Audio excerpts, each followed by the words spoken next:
Olá, bem-vindo ao primeiro módulo da ginecologia e nessa módulo nós vamos conversar sobre infecções ginecológicas. As infecções ginecológicas, elas podem se traduzir de diversas formas, mas hoje o que eu quero conversar com você são aquelas queixas que mais atraem mulheres ao atendimento no nosso sistema de saúde, que são os corrimentos e as cervicites. Quando falamos sobre corrimentos, nós falamos de situações em que possa haver uma porta de entrada para as infecções sexualmente transmissíveis, o que torna tão mais importante um acompanhamento que seja pautado por conversas com a mulher, pela educação em relação à saúde sexual e à saúde reprodutiva, mas com o principal foco na diminuição, na possibilidade de transmissão de doenças nessa esfera. Hoje, o que nós vamos conversar, para pontuar esse primeiro módulo, são as conduções clínicas, das principais causas desses corrimentos e dessas cervicites, que se referem a agentes infecciosos, eminentemente a cândida, o tricômonas, a vaginose bacteriana, clamídia, a gonorreia e culminando com uma complicação severa e aguda, que é a doença inflamatória pélvica. Na condição de atenção à saúde integral da mulher, é muito importante que nós tenhamos uma postura que possa evocar o respeito e a dignidade pela pessoa que está ali em busca de esclarecimentos de uma área que é de um foro muito íntimo da sua existência, que é a área da sexualidade. Antes de mais nada, como profissional de saúde que somos, há de se ter uma atitude em relação ao respeito que a gente deve ter na esfera da sexualidade, que deve ser destituída, muitas vezes, de alguns preconceitos que a gente possa ter e procurar não fazer julgamentos em relação às opções sexuais que aquele indivíduo ou aquela mulher que vem nos procurar possa ter em termos de orientação sexual. É bem importante que nós possamos estabelecer um vínculo com a pessoa que nos procura como uma forma de estabelecer a confiança para que ela possa, então, externar os seus sentimentos ou as suas dúvidas e que, dessa forma, nós tenhamos, então, a capacidade de poder consolidar melhor as informações que nos são passadas para que a gente possa, então, estabelecer um diagnóstico mais preciso e o tratamento, o próprio acompanhamento, se dê de uma forma mais precisa. Nem toda a infecção ginecológica que nos chega ao consultório terá o caráter da transmissão sexual. Porém, esse diagnóstico deve sempre estar na primeira linha de frente no nosso pensamento, justamente pelas condições que podem advir de uma situação de uma doença como, por exemplo, sífilis, que no nosso país é uma situação de níveis quase epidêmicos, o próprio HIV, que nós temos sempre que ter essa percepção de fazer o diálogo e a educação para a saúde sexual no objetivo de evitar a transmissibilidade e poder abordar comportamentos de risco que são também pertinentes à questão de acompanhamento mais integral à saúde da mulher. Primeiramente, vale destacar que nem todo corrimento tem de fundo algum tipo de agente infeccioso. Mulher no ciclo reprodutivo, as próprias alterações durante o ciclo menstrual podem levar a maior ou menor secreção. E vale a gente procurar fazer essa distinção entre o que é fisiológico e normal e aquilo que passa a ter um comportamento infeccioso. Dessa forma, para organizar melhor o pensamento, nesse primeiro slide que nós vamos conversar, eu apresento as principais infecções que são causadoras de corrimento, dividindo essas infecções, essas manifestações, melhor dizendo, em infecções que seriam de origem endógena, ou seja, bactérias que são comensais, que habitam tanto no trato intestinal quanto no trato genital, e pela própria anatomia facilita que haja essa exposição e contaminação. Essas infecções endógenas, inclusive, nós poderíamos incluir aí a cândida.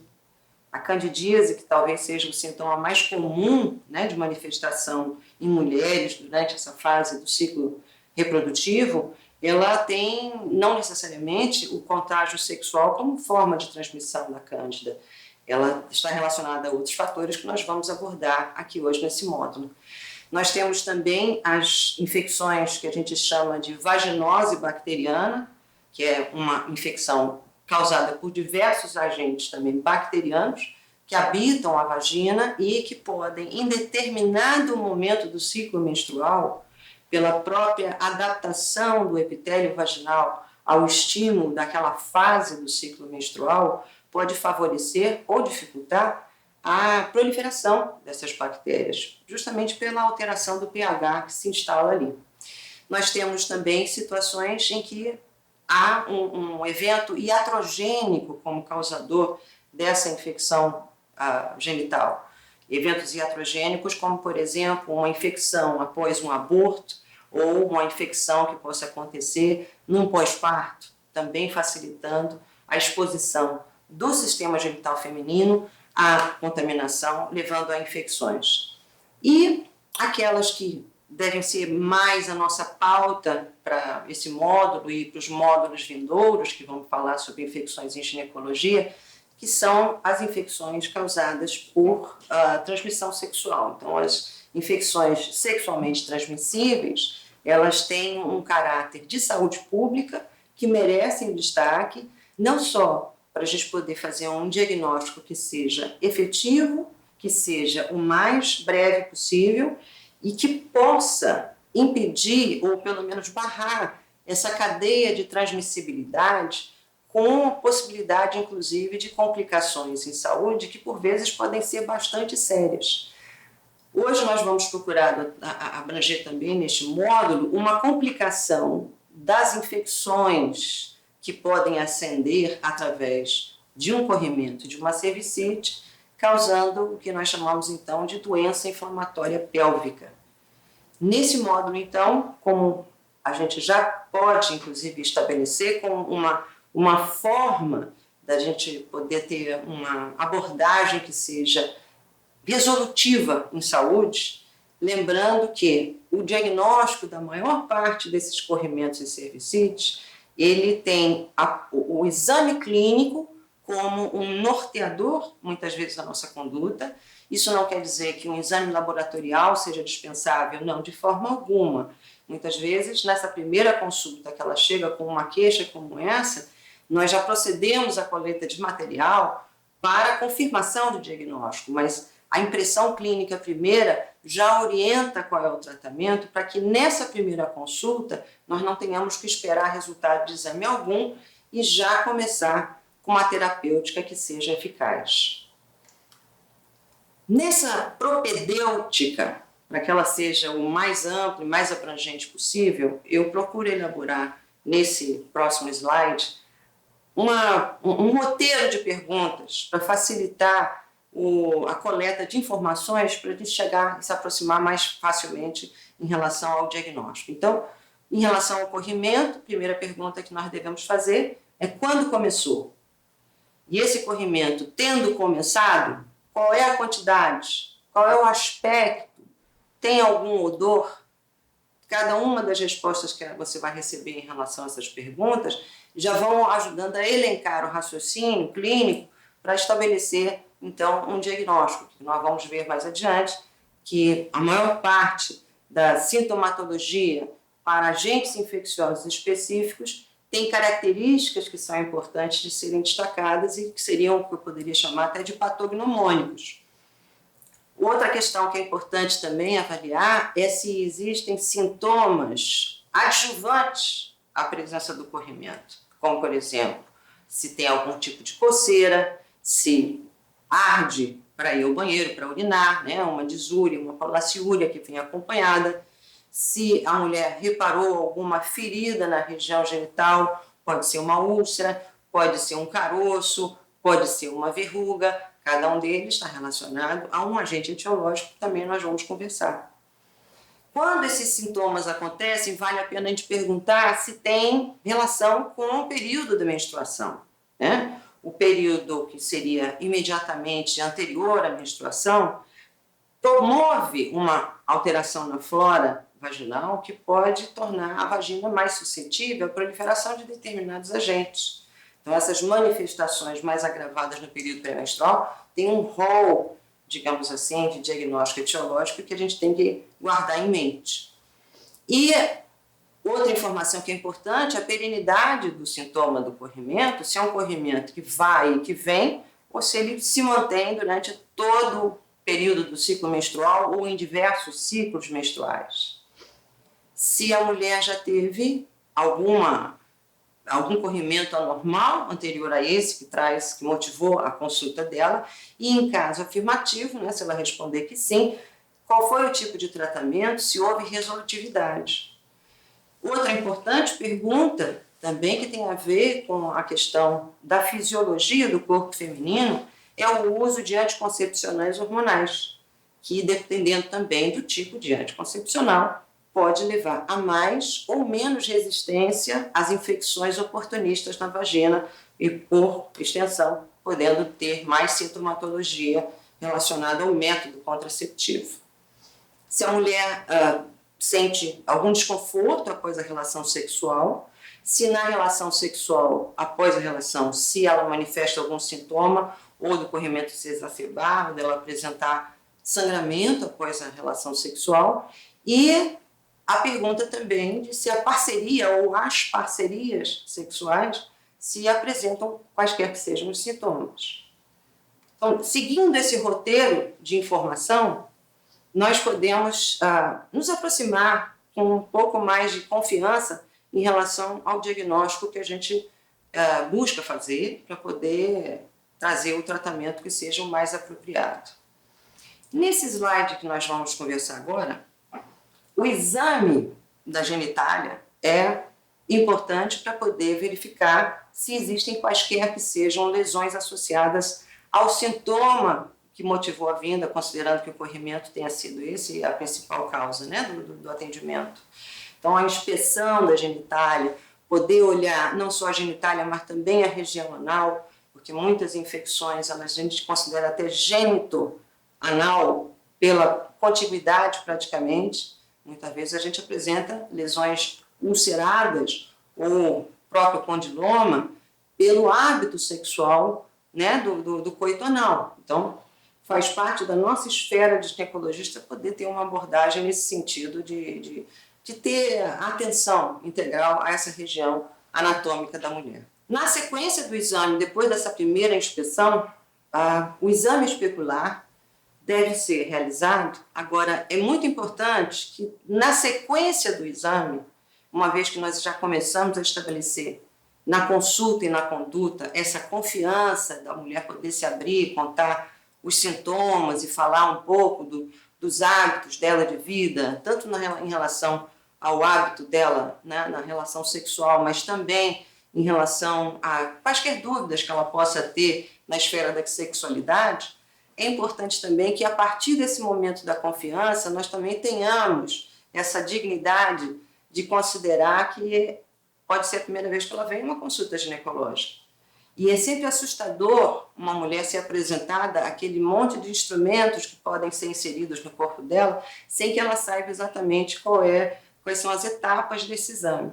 Então, eu diria assim que o exame especular é um exame que precisa ter uma maneira de a gente abordar a mulher de forma que ela se sinta continente, podendo permitir que esse exame possa ser feito nela. Então, assegurar primeiramente, né, que é um exame que é simples, que faz parte da consulta, que o material que nós vamos utilizar para fazer esse exame é material todo ele esterilizado, isso é muito importante também a gente dar essa afirmação a ela, e deixá-la o mais confortável possível, de preferência numa posição ginecológica, né, para que a gente possa ter uma facilidade também na introdução desse espéculo. E na hora, o método para a introdução do espéculo, que a gente procura relaxar a mulher na medida do possível, Existem algumas técnicas para a introdução do espéculo que a gente sugere que, primeiramente, que o espéculo possa ter um ângulo na inserção que mais ou menos acompanhe a abertura da vagina e expor os lábios dessa vagina, dos pequenos e os grandes lábios, para que a gente possa, através de uma manobra que é bastante simples na hora de inserir o espéculo, que a mulher se sinta o mais confortavelmente possível. Importante destacar também que, uma vez que a gente está investigando sintomas infecciosos locais, não é aconselhável se usar nenhum tipo de lubrificante para a introdução desse espéculo, porque isso pode alterar ou falsear o resultado de algum exame que, eventualmente, a gente venha a coletar desse material. Então, na sequência, né, que a gente colocou o espéculo, que a gente pôde, então, ter acesso à visualização do canal vaginal e do próprio colo do útero, observar as paredes vaginais, se existe alguma tonalidade diferente daquela que habitualmente a mulher tem, né, que normalmente, no caso infeccioso, a inflamação que é gerada, que causa o corrimento, faz o epitélio da vagina se tornar mais rubro, muitas vezes até mais, num tom mais vinho, e, eventualmente, com maior friabilidade também. Então, o exame especular com todo cuidado numa paciente que vem com uma queixa de infecção genital, é importante também considerar que o próprio trauma do espéculo pode causar algum tipo de sangramento, lesão, fissura nessa região. Procede-se, então, a poder identificar e visualizar com um pouco mais de conforto o colo do útero e observar se existe alguma secreção no colo do útero, uma secreção purulenta, por exemplo, já é fortemente indicativo de algumas infecções genitais. Ou se é um muco que é claro, que é transparente, que já sinalizaria muito mais uma secreção fisiológica, né? Ou se a gente puder chamar até um corrimento fisiológico, e seria mais tranquilizador. Nesse colo do útero, há lesões ou exulcerações ou transformações desse epitélio que possam tornar mais friável também para a coleta de exame, quando a gente usa um swab ou quando usa uma espátula para colher esse material, se há sangramento. Então, essas informações, nessa propedêutica, na hora de fazer o exame ginecológico, é muito importante também que tenhamos atenção. Então, um exame que é bastante simples de se fazer no consultório é o exame de lâmina fresco.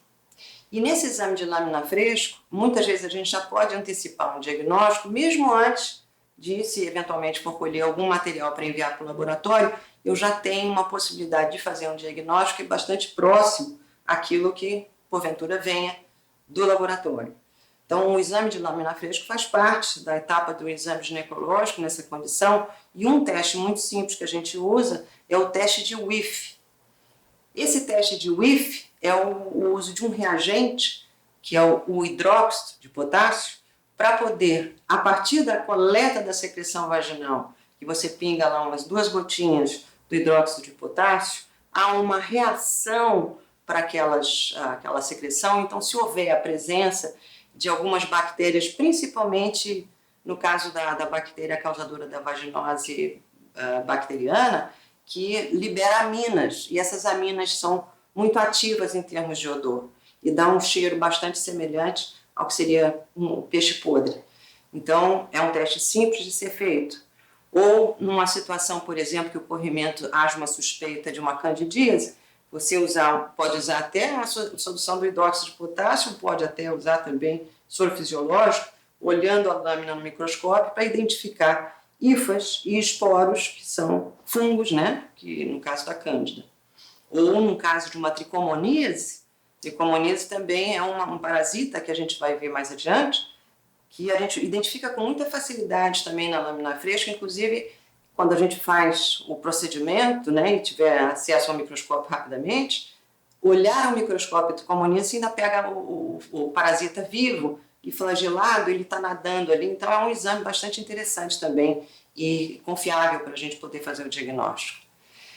Não havendo sintomas nessa direção e havendo suspeita, por exemplo, de gonorreia ou de clamídia, que são outras 2 infecções também, essas sim, bastante mais importantes para poder estabelecer um diagnóstico o mais rapidamente possível e fazer o tratamento, e houver necessidade de colher Então, exame para fazer a bacterioscopia, isso é uma etapa do exame ginecológico também que é bastante importante. Finalizado essa etapa do exame especular, a retirada do espéculo tem que ter o mesmo cuidado e a mesma atenção que você teria na introdução, na inserção do espéculo, porque às vezes acontece da lâmina do espéculo agarrar ali no colo do útero e dá uma sensação bastante desagradável na hora de retirar. Proceder na sequência ao exame de toque, que a gente vai poder ver aqui nessa lâmina, nesse próximo slide. O exame de toque vaginal como rotina da investigação ginecológica, ela é importante para estabelecer algumas informações em relação aos órgãos genitais internos. É um exame também que precisa explicar, avisar a mulher que a gente vai usar uma luva, não necessariamente precisa ser luva cirúrgica, mas uma luva que seja esterilizada, para poder, através desse exame, que a gente insere 2 dedos na vagina e que vai apertar a barriga dela com a outra mão, né, que é o que a gente chama de toque bimanual, de que ela se sinta confortável, inclusive, de permitir que esse exame seja feito. E poder também ela relaxar na hora desse exame, sabendo que é um exame que vai beneficiá-la nesse sentido da gente poder se aproximar ao diagnóstico. Então, realizar um toque para poder investigar o útero, não só na sua forma, consistência, mobilidade, sensibilidade, mas também poder, com algumas manobras bastante simples, por exemplo, quando a gente toca e desloca o colo, né, com a mão por cima da barriga, segurando o útero e por dentro da vagina, mobilizando, se a mulher sente algum desconforto ou dor nessa situação, pode ser um indicativo de que ela já está apresentando alguns sintomas de maior agravo, como o caso indicativo até possivelmente de uma doença inflamatória pélvica. Se ela tem alguma massa anexial, seja em trompas, em ovários também, que é importante para estabelecer esse diagnóstico, e está muito associada à doença inflamatória pélvica e acaba se tornando também uma urgência. Ao final do exame de toque genital, eventualmente pode ser necessário também o exame de toque retal e, mais uma vez, conversar, explicar, pedir o consentimento para que seja feito o exame. E o exame de toque retal visa identificar se existem algumas alterações que sejam na ampola retal, na parte mais final, próxima ao ânus, eventualmente verrugas que podem ser encontradas também ali, ou tumorações. Finalizado o exame ginecológico, procede-se então para aquela conversa que vai finalizar de encaminhamentos e questões afins. Nesse próximo slide, nós vamos então abordar a questão da candidíase, que talvez seja das infecções, talvez a de manifestação mais frequente, né, no âmbito do consultório de ginecologia, mas mesmo na atenção básica isso acaba sendo um diagnóstico bastante frequente. A cândida, como já mencionei, é um fungo que tem um caráter de ser uma flora, ou digamos assim, fazer parte do espectro dos agentes microbianos, né, que habitam o nosso corpo, em situação de equilíbrio, normalmente não trazem nenhum sintoma. Então, é digamos assim, um hospedeiro comensal, habitual, que não necessariamente pode trazer infecção. Eventualmente, em situações de baixa imunidade ou de outras doenças associadas, como nós vamos conversar, você pode ter uma proliferação, uma hiperproliferação da cândida e manifestar alguns sintomas. E talvez o sintoma que seja assim, o mais comum e o mais habitual é o da ardência, da coceira e, eventualmente, um corrimento que tem um aspecto bastante característico, mais esbranquiçado, meio pastoso, lembrando um pouquinho até cottage cheese, né, que às vezes sai como se fosse assim em pedaços. É um sintoma bastante comum e muito fácil da gente poder fazer o diagnóstico, e conforme vocês podem observar nesse exame, na fotografia que a gente colocou no slide, da imagem do exame especular, quando a gente observa uma vagina que tem esse corrimento, que forma essas placas mais aderentes, né? E que torna, então, o diagnóstico bem mais simples. Outra coisa que é importante lembrar na candidíase é que normalmente a vagina da mulher ela tem uma resistência que é inerente à fisiologia vaginal, que é mediada muitas vezes pela própria flora que lá habita. Então, os lactobacilos que moram na vagina da mulher auxiliam em resposta ao ciclo hormonal que a gente tem durante o ciclo menstrual. Esses hormônios estimulam o crescimento dessa flora do lactobacilos, e os lactobacilos, que são ávidos pelo uso do glicogênio das células vaginais, nesse processo de simbiose que acontece, a flora vaginal dos lactobacilos acaba produzindo um pH que é bastante mais acidificado. Então, um pH vaginal para uma vagina que é normal, que é saudável, tende a ser mais ácido. Dessa forma, temos um primeiro mecanismo de proteção contra essas infecções oportunistas.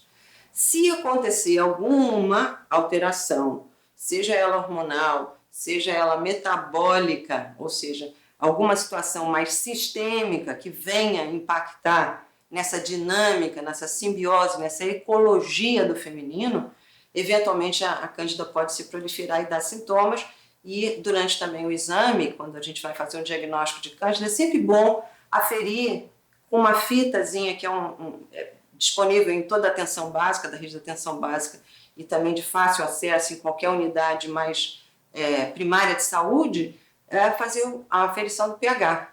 Então, candidíase, normalmente ela cursa com pH que é mais acidificado, tá? Porque essa interação que acontece entre os lactobacilos e a cândida tende a ganhar o jogo, digamos assim, a candidíase. Os fatores, então, que predispõem a candidíase, que são importantes da gente destacar, né? O principal deles, talvez, né, que altera bastante o funcionamento, a dinâmica hormonal, seria a gravidez. Grávida tem uma facilidade muito grande para apresentar candidíase e muitas vezes recorrente. E nós vamos falar especificamente depois sobre a questão do tratamento, né, da candidíase na gravidez, que também tem algumas especificidades pelo próprio fato da farmacodinâmica dos agentes que a gente tem disponível aí para tratar a candidíase. Obesidade também é um fator que predispõe à candidíase. Mulheres obesas, não só pela questão metabólica per se, mas também por uma questão, digamos assim, mecânica, tá? Digamos assim que a vagina ela se torna mais úmida, mais abafada, muitas vezes até pela questão da dinâmica da obesidade mesmo, o uso de determinadas roupas íntimas que sejam mais apertadas, muitas vezes favorecem também a uma alteração nesse ambiente, criando um ambiente que seja mais propício ao desenvolvimento de fungo. Pacientes que estão em uso de medicamentos, como, por exemplo, corticoides, né? Os corticoides também fazem uma alteração nessa dinâmica do equilíbrio da flora e podem favorecer também a manifestação e proliferação da candidíase. Antibióticos, principalmente aqueles antibióticos de mais largo espectro, é comum a gente fazer um tratamento antibiótico e a mulher, na sequência, começar a apresentar os sintomas daquela coceira, do corrimento, enfim, de manifestação de cândida. O uso de contraceptivos, como a gente já mencionou, alguns contraceptivos hormonais têm maior facilidade para poder baixar muito o nível do estrogênio, que são o principal estímulo ao crescimento dessa flora bacteriana extremamente benevolente, como primeira linha de defesa do tecido vaginal. Pessoas que façam uso de quimioterápicos ou de terapia imunossupressora de qualquer linha também altera a imunidade local, pode predispor ao aparecimento da cândida. Situações em que os hábitos de higiene também não sejam muito adequados, muitas vezes é só uma questão de correção de rumo, digamos assim. Então, situações em que a gente percebe, por exemplo, o uso excessivo de absorvente íntimo, o uso de duchas vaginais também, que é uma coisa que a gente procura não recomendar, para poder não agredir tanto assim a flora, que já tem um mecanismo natural de defesa, não precisa exagero, que sempre leva também a situações de agravo, né, na saúde. E o contato da genitália com produtos sintéticos, né, calcinha de lycra, coisas desse tipo, que às vezes abafam mais, criam um ambiente ali meio que uma salmoura, né, e pode favorecer o desenvolvimento dessa flora que acaba sendo uma flora saprófita, mas que em exagero também causa também agravos. Pessoas que são portadoras de HIV ou que tenham, de fato, né, doença AIDS, pela própria condição da doença que altera a imunidade, também são bem mais suscetíveis à manifestação de candidíase recorrente. Então, nesse slide, nós vamos conversar então sobre o tratamento, né? O tratamento da candidíase, que é um tratamento que a gente tem várias opções, algumas inclusive que facilitam mais a adesão da mulher que está tratando, outras que a gente tem restrições ao uso pela questão da interação medicamentosa no caso da mulher grávida. E outra coisa que é importante lembrar, candidíase, como é uma infecção que a gente aborda como sendo oportunista, em geral não tem necessidade de tratar do parceiro. Em geral, o parceiro realmente não tem nem sintomas, então não é aquela infecção que a gente considere como de transmissão sexual, digamos assim, embora ela venha acometer a região genital. Então, para tratamento de candidíase, a primeira opção, que talvez seja assim mais acessível pelo custo e pela efetividade, é o miconazol. E o miconazol, no caso, né, que a gente tem acesso mais facilmente na atenção básica, que seria o miconazol tópico, um creme vaginal, para ser utilizado à noite, durante 7 noites consecutivas, e normalmente você tem isso disponível nas próprias unidades de atenção básica nas farmácias. Então, a mulher já chega com o sintoma, com o diagnóstico feito e com o tratamento já para sair da clínica. Nistatina, que é outro também de uso tópico bastante simples, barato e bastante eficaz também. Esse, no caso, a nistatina talvez seja a primeira eleição no caso da gravidez. Mulheres que são grávidas, elas não podem fazer uso de terapia que seja oral, embora a terapia oral seja conveniente, mas durante a gravidez os medicamentos usados na terapia oral para cândidas geralmente são teratogênicos, então não é recomendado para a mulher que está grávida. No geral, o tratamento oral, dose única com fluconazol é extremamente eficaz também. No caso de recidivas, você pode fazer uso da terapia também, mas dando um espaçamento de pelo menos 1 mês, porque o fluconazol também tem uma certa hepatotoxicidade. Novamente, repito, o parceiro não precisa fazer o tratamento. Se, por um acaso, eventualmente, o homem tiver algum sintoma, né, de candidíase, há de se buscar entender se, por exemplo, o ato de higiene dele está adequado. Eventualmente, o homem pode ter um prepúcio que seja excedente, e isso cria aquele ambiente de uma salmoura também ali naquela região da glande, e em casos mais extremos, encaminhar para fazer a cirurgia de correção da fimose, né, a postectomia, que isso já normalmente já reduz em bastante o sintoma de candidíase no homem, mas é bastante raro o homem manifestar sintomas. Nesse próximo slide, nós vamos conversar então sobre a tricomoníase. A tricomoníase talvez não seja, assim, das infecções que causam corrimento, as mais frequentes. A cândida, certamente, eu diria que pelo menos de cada 10 mulheres que apresentam corrimento, 6 no mínimo vão ter cândida. E as outras 4, essas outras que a gente vai conversar agora.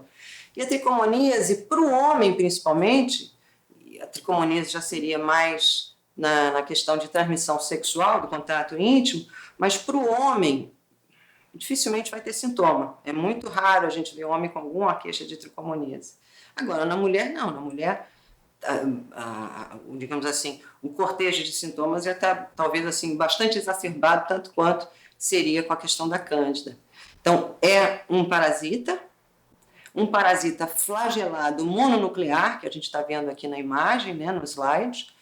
O Trichomonas vaginalis é causa de corrimento bastante marcante, bastante intenso, tem um aspecto mais amarelo esverdeado, e sempre quero chamar até a atenção quando vocês forem fazer prova, né? Eventualmente, essa talvez seja a maior dica de que se trata da tricomoníase, é o aspecto da coloração e da quantidade de secreção que a tricomoníase vaginal causa, que é um volume bastante intenso. E, eventualmente, também bolhoso, espumoso, como nós também vamos ver mais adiante.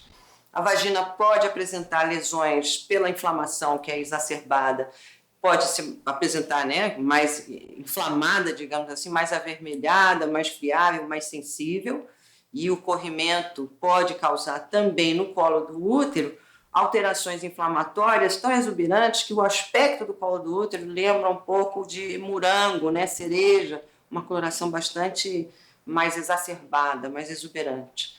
E se, por um acaso, a tricomoníase não vier com esse cortejo imenso de sintomas que nós estamos dizendo aqui, e que ela se apresente apenas quando a paciente vem para uma consulta de rotina para colher a citologia oncótica, né, o exame de Papa Nicolau, eventualmente isso volta com o exame de Papa Nicolau demonstrando a tricomoníase.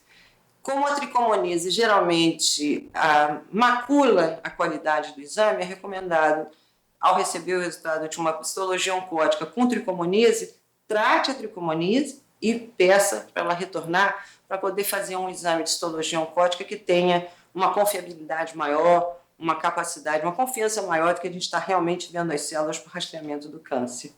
Na vaginose bacteriana, que seria uma outra infecção também causadora de bastante desconforto para a mulher, com essa manifestação do corrimento, talvez o sintoma assim, que mais se destaca para o caso da vaginose seria o odor da secreção do corrimento que ela manifesta.